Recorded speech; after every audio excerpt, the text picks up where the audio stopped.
Hello and welcome back to the True Crime Comedy Podcast, Murderess Podcast. I am your host, Sidney Smith. Thank you all so much for joining me again on a brand new recording. In this podcast, we together take a look into the real life murders committed by women. And we have a good time doing it. At least I have a good time doing it. Hopefully you guys are enjoying it too, because you keep coming back. Before we get started, let me mention a couple of things. If you could, while you're listening on Apple Podcasts, for those of you who are, please leave us 5 stars. We've been sitting on 55 stars. And I don't mean to sound greedy, but man, if we could push past 50, just push past that ceiling, that would be great. If you're enjoying the podcast, please drop us a nice review as well. We would be appreciative of that.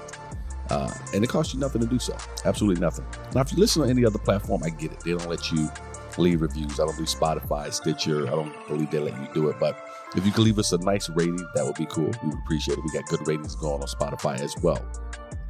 And so I am back again. As you hear, it is just my voice again. I'm kind of digging this thing.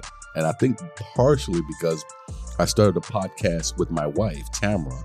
For those of you who follow this, you may know that already. Or who listen to that, rather, you know that already. Follow me on other things.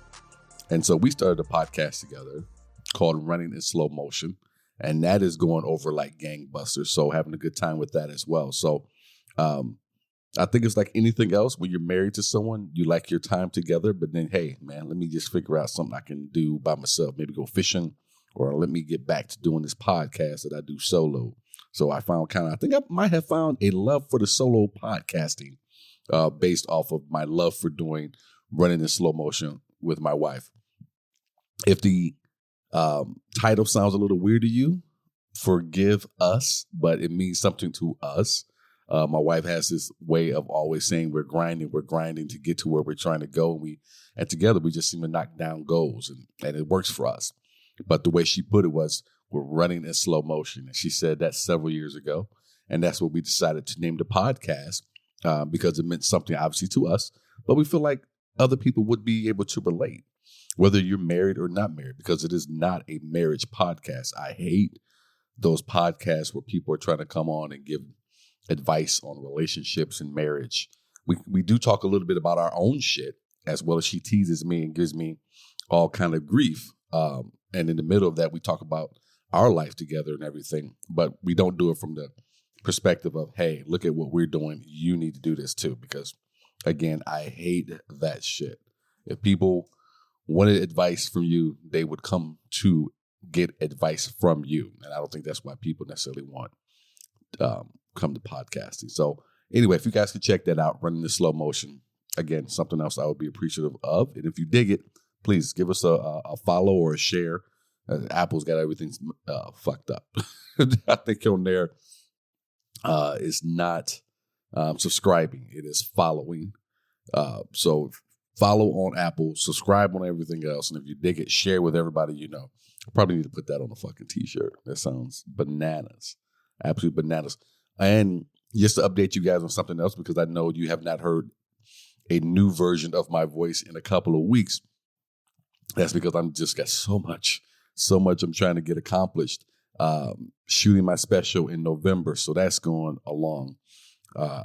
Starting this podcast network called You Hear Good Things. So now we have 3 podcasts weekly being recorded on that, with the hopes of adding more and bringing other people onto the network as well. So pushing towards that and having meetings about that. So nothing is going away. I'm going to try to keep everything going and everything moving in a positive direction. But right now we have 3 podcasts weekly going on the network. You Hear Good Things. And it's this one, obviously, and it's Running in Slow Motion with the wife. And then with my homie, we do another one called Not As Debatable. So just grinding hard like a lot of you guys are. I mean, I'm talking very quickly because I want to get this information out, and I'm trying not to bore people, but I know there are people out there like Taryn who give me kind of a lot of grief, and which is weird because Taryn knows me better than a lot of people do. She knows I'm over here working my ass off, but I'm trying to get new stuff out to you guys as consistently as I can, and trying to stay on top of it, that when I can't, get you guys some classics back in there. Now, if you're jumping in and you listen to us for the first time today, I always tell people, start all the way back, as anybody I think will tell you, go all the way back to the beginning. But what I'm going to tell you is start with episode 2, our very first episode, number 2, then go to 1, then go to 3, and go forward from there. Because episode 2 to this date is still my favorite Murderess Podcast episode that we've done. The one with Catherine Knight. That was just such a crazy, crazy story, and had such a good time doing it with my old podcast partner, Jamie Kameyer, who's off and doing what I want to say. He's off and doing well, he's not married, but he's also doing the domestic thing. So that's keeping him busy these days. And I still have my dreams, my goals, shit that I'm chasing after. So I'm busy doing that over here. Excuse me. Had to take a quick sip of tea.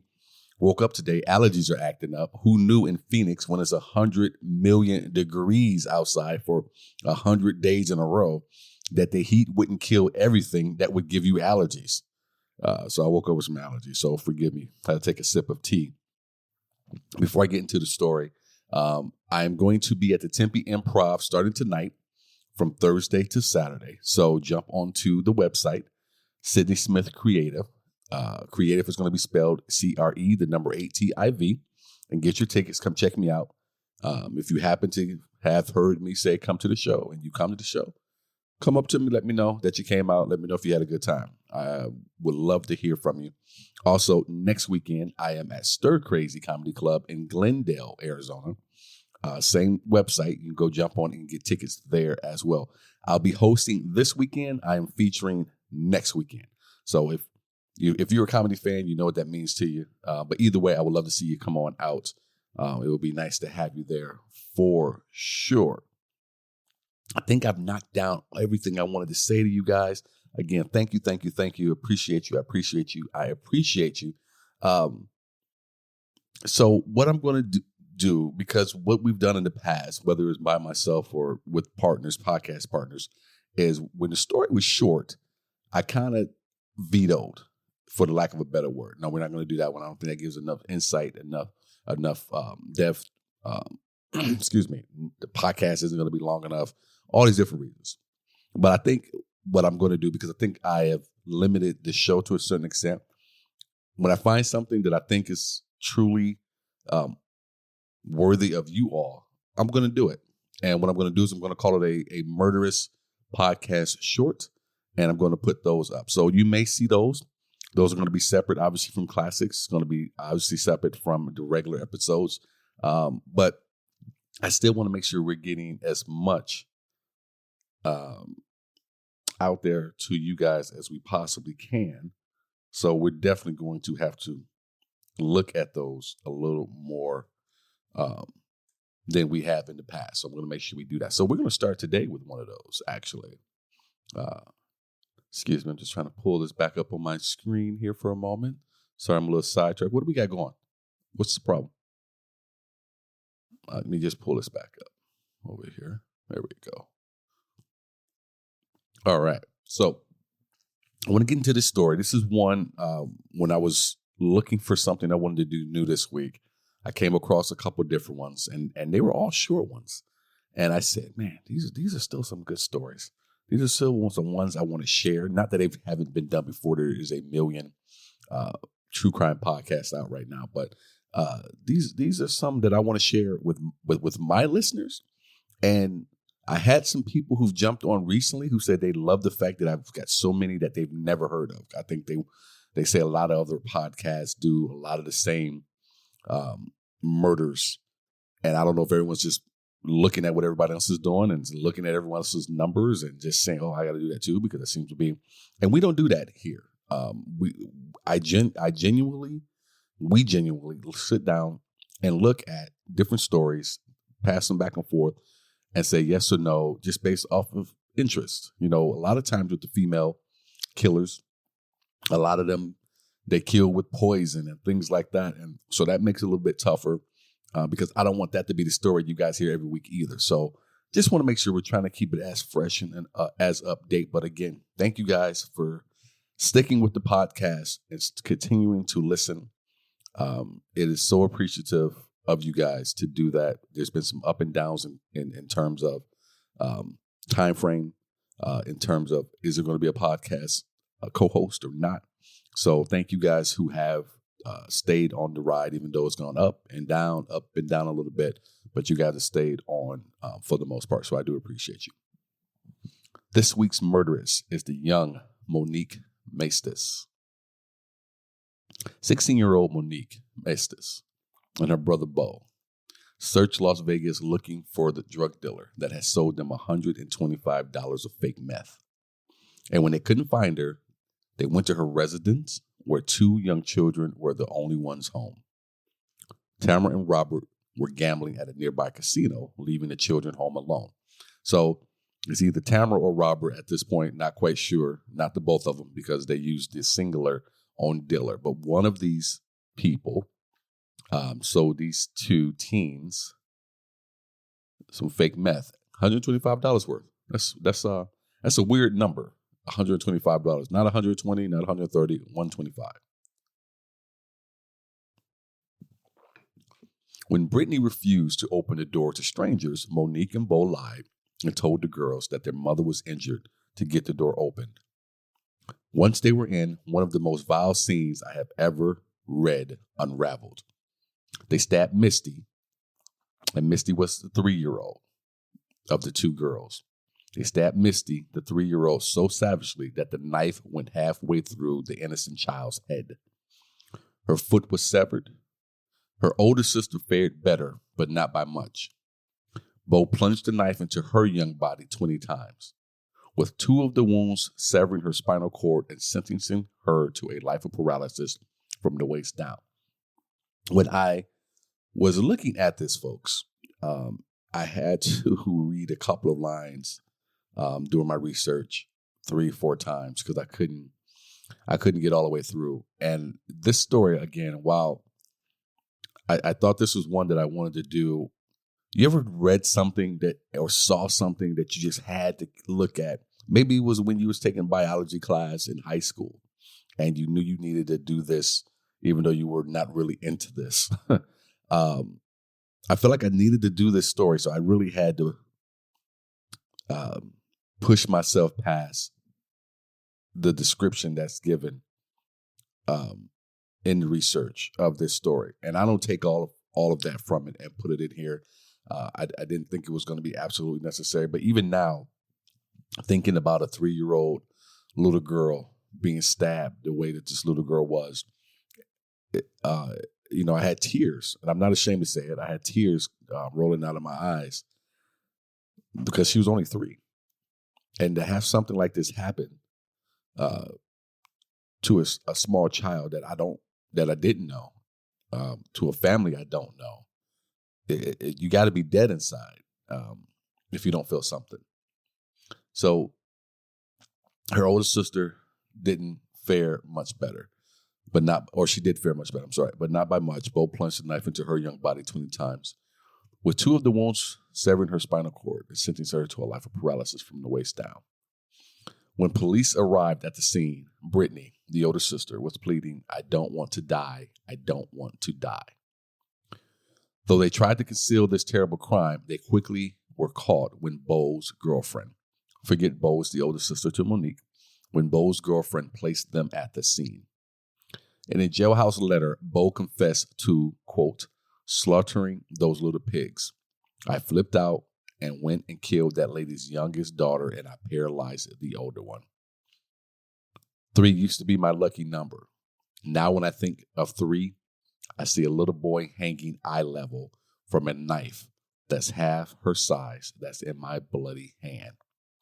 That was some of the most brutal shit I've ever seen. Close quote.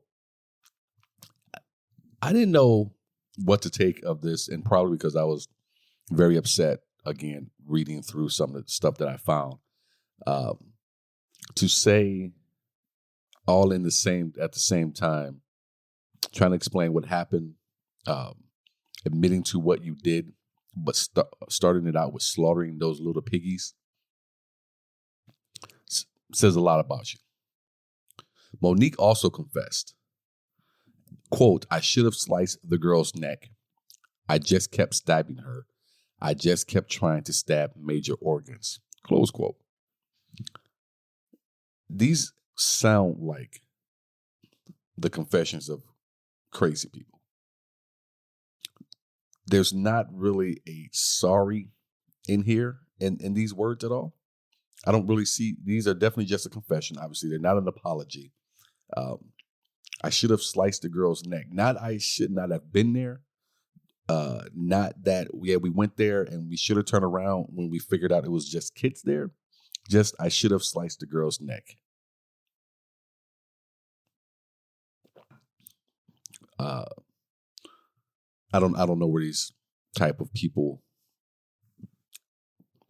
come from. I mean, we're going to get into it just a tad bit here, not too much. I just don't know where these type of people come from. Bo pled guilty to first-degree murder in a plea deal that did not spare his life. He was sentenced to death. Quickly after her brother's verdict, Monique agreed to plead guilty to the murder of Christiana and the attempted murder of Brittany. And because he was under the age, because she was under the age of 18, she dodged the death penalty and received life in prison. During her sentencing, she too apologized for her actions. So now we got to the point here during the sentencing. I think this is where it starts to set in for a lot of folks, unless you are absolutely insane. This is where reality starts to set in on your ass, I think. I've sat in courts before and got an opportunity to, and I won't tell you why or how, but got an opportunity to see people go from that initial state of denial, outright, just with the outright antics of I don't care about shit. I don't care about none of it. I don't care about life, all the different things. And then when we get to the sentencing phase, whether because you went through the trial or you just took a plea deal, that's where it starts to set in on you. Reality. That's where it comes in. So during her sentencing, she too apologized for her actions, addressing Brittany. Now, don't forget, Brittany was the older sister. She's the one who is now paralyzed from the waist down. Addressing Brittany, who was not present, she said, "My heart goes out to you. I'm sorry for everything. The only positive aspect of this entire situation is the courage and perseverance you've demonstrated." Her plea also prevented Monique's lawyers from presenting what public defender Alzora Jackson said was evidence of years of sex abuse during an extraordinarily troubled upbringing. Look, folks, people being sexually abused is a terrible thing. No one denies that. And I don't mean to sound callous when I say this, but many people on this planet, in this country, are sexually abused and they don't commit a crime like this. The usual excuses and reasons were made on behalf of her brother during his trial. Terrible parenting, drugs, molestation. There were stories told that while their father was in prison, he would send ex-cons to check on the family, and these cons would molest the kids. There's even one story where the sisters, because there is another sister in this story, where the sister are taken to see their father, and he molests while they are in the visiting room with them. So again, all these things are brought up because what else are you going to pull at when you have people this age, 16 and 19, who murder small children in this manner? A story was even shared by an aunt of the children when the kid's mother, Marilyn, didn't want her children hanging around with a gay man who lived in their neighborhood. She skinned his cat and nailed his head to the door. The man I can't even spit this word out. The man subsequently committed suicide. The children loved him, said Marilyn's sister. So, again, not to take anything away from these stories. I mean, to have a mother who would skin a cat is one thing. I think there's somewhere where the FBI probably would want to go back and look at her past and see if she didn't serial kill some folks out there. But again, this is not a big enough reason to give anyone a pass. And I'm glad they didn't give them a pass. Though these are always the things. Look, it's to the point. Excuse me, folks. I take another sip of the tea. It's to the point now where You can see what the playbook is going to be whenever you have killers like this who walk among us every day get caught. There's always going to be this type of reasoning that they're going to pull up. On the day of sentencing, Monique read a letter of apology for the lives, quoting here, lives lost and changed by the stabbings that killed 3-year-old Christiana Cowan and severed the spine of Cowan's 10-year-old sister, Brittany. And I don't think I touched on that. Brittany was only 10 at the time. So you had a 10-year-old and a 3-year-old. Her brother, Bo, said nothing before Clark County District Judge Donald Mosley scheduled him to die for a lethal injection and tacked on a sentence of up to 75 years in prison. Quote, "This case has to be one of the most horrendous I have ever been involved with," Mosley said. "It is a tragedy all the way around, brought on by this scourge in our community, narcotics." Close quote.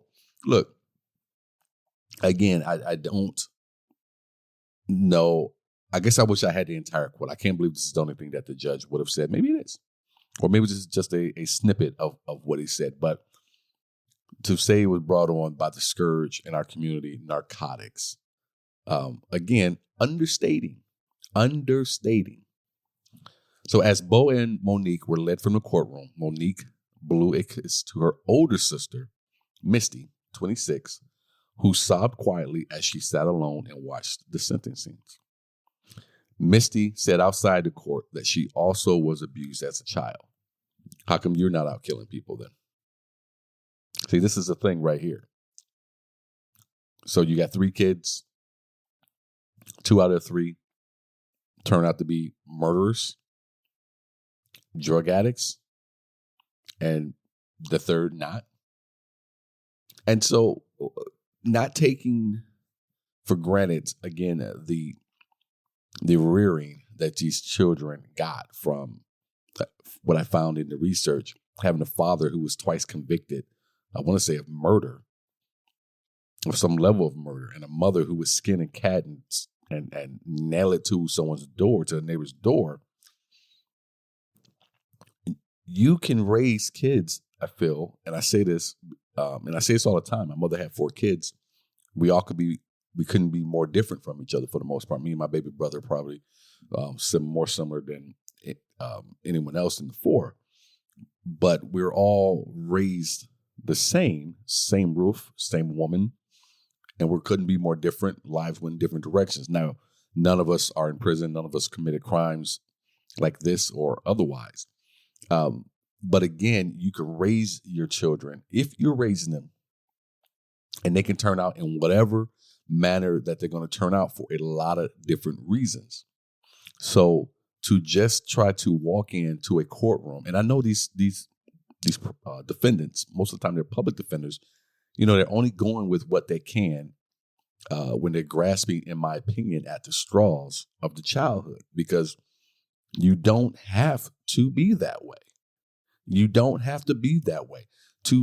Of the rarest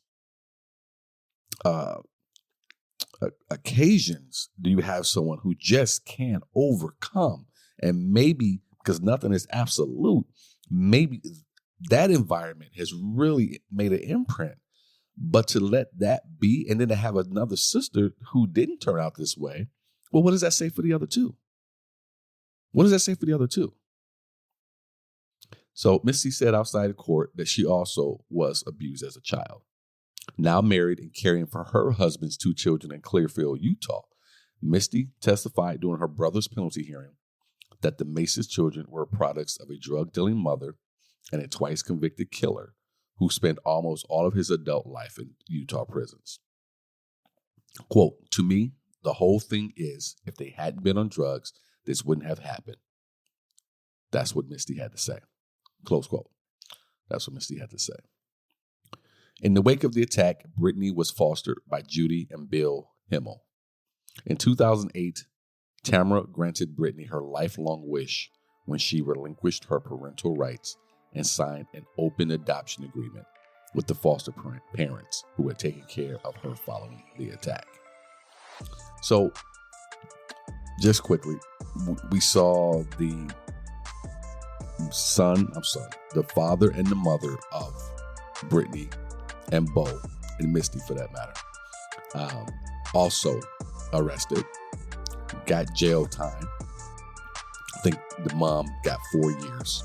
And this was based off the fact they had left these kids home alone while they were at the casino gambling.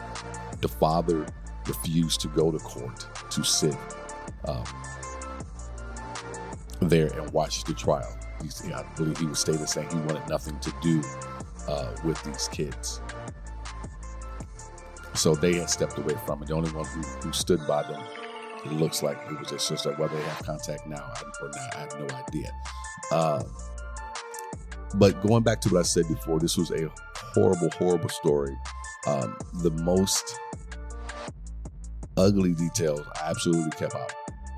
If you want to go research this one and find and dig some stuff up for yourself, you're more than what I had to leave it out. I wasn't sure if I was going to make it through the podcast, if I had to say anything more than what I did say about the 3-year-old girl being murdered the way that she had been. But again, thank you guys for listening to Murderess Podcast. This is the first Murderess Podcast short. It won't be the last, I'm sure, but there's a lot of good ones out there that I'll do. About the story you just heard, we sourced it from the Crime Wire, the Associated Press, which was on October 5th, 2006 in the Desert News, and the Maestas Murders by Emily G. Thompson of Morbidology podcast. So she did a great job with it as well. Thank you guys again. I appreciate you guys. I've been Sidney Smith. This has been Murderess Podcast. Hope you guys continue to listen to this podcast and take a shot on some of the other ones on the other podcast on the You Hear Good Things Podcast Network. Remember, be aware of your surroundings, and we'll see you next week.